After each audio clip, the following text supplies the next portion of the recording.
Raphinha എന്ന് പറയുന്ന Brazilian താരത്തിൻ്റെ അഭാവം എങ്ങനെയൊക്കെ ബാഴ്സലോണൻ ടീമിനെ ബാധിച്ചിട്ടുണ്ട് എന്നുള്ളത് ഇന്നലത്തെ ഒരേ ഒരു മത്സരം കാണുമ്പോൾ നമുക്ക് കൃത്യമായിട്ട് മനസ്സിലാവും. എന്താന്ന് പറഞ്ഞാൽ ലാമിൻ യമാൽ എന്ന് പറയുന്ന ആ ഒരു സ്റ്റാർ സ്ട്രൈക്കർ മിന്നും പ്രകടനം കാഴ്ചവെച്ചിട്ടുണ്ടെങ്കിൽ പോലും ആ പ്ലെയറിനെ സപ്പോർട്ടീവായിട്ട് നിൽക്കുന്ന റാഫീഞ്ഞയെ പോലെയുള്ള മറ്റൊരു താരത്തെ റീപ്ലേസ് ചെയ്യാൻ ഹാൻസി ഫ്ലിക്കിന് കഴിഞ്ഞില്ല എന്നുള്ളതാണ് കഴിഞ്ഞ ദിവസത്തെ മത്സരത്തിൻ്റെ തോൽവിയുടെ ഏറ്റവും പ്രധാനപ്പെട്ട കാരണം.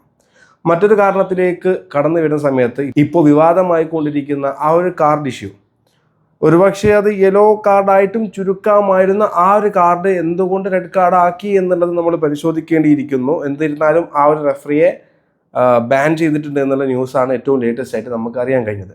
മറ്റൊരു പ്രധാനപ്പെട്ട കാര്യം, ബാഴ്സലോണക്ക് അനുകൂലമായിട്ടുള്ള ഒരു പെനാൽറ്റിയും അത്ലറ്റിക്കോയ്ക്ക് അഗെയിൻസ്റ്റ് ആയിട്ടുള്ള ഒരു റെഡ് കാർഡും ഈ റെഫറി എന്തുകൊണ്ട് വിളിച്ചില്ല എന്നുള്ളതാണ്. 2001 റയൽ മാഡ്രിഡിന്റെ മത്സരത്തിൽ ഇതേപോലത്തെ ഒരു ഇൻസിഡന്റ് നടക്കുകയും റയലിന് അഗെയിൻസ്റ്റ് ആയിട്ട് നിൽക്കുന്ന ടീമിന് പെനാൽറ്റി കൊടുത്ത് ആ ടീം ഗോൾ അടിക്കുകയും ചെയ്ത സംഭവങ്ങളൊക്കെ ലീഗിൽ നടന്നിട്ടുണ്ട്. ഇനിയിപ്പോൾ ചാമ്പ്യൻസ് ലീഗിൽ എന്തെങ്കിലും പുതിയ റൂളാണോ എന്താണെന്ന് എനിക്കറിയില്ല. സെക്കൻഡ് ലെഗ് മത്സരം എന്താവും എന്നുള്ളത് അറിയില്ല. അവിടെയും റാഫീഞ്ഞ എന്ന് പറയുന്ന താരത്തിൻ്റെ അഭാവമുണ്ട്.